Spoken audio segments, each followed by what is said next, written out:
我是王德顺，地地道道的沈阳人。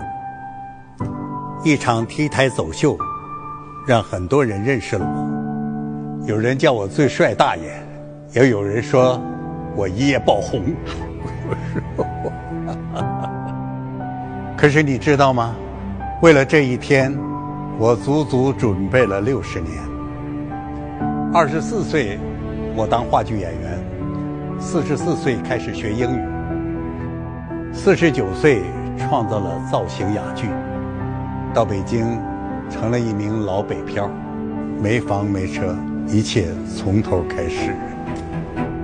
50岁，我进了健身房，开始健身。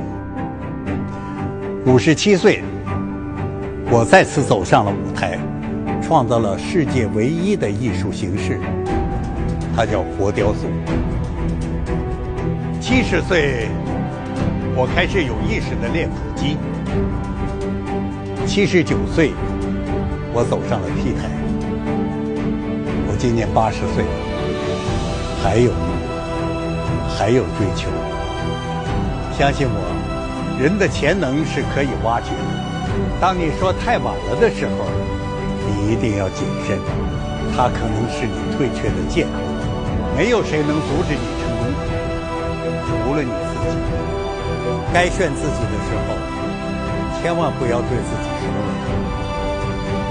我是王德顺，我是最炫东北人。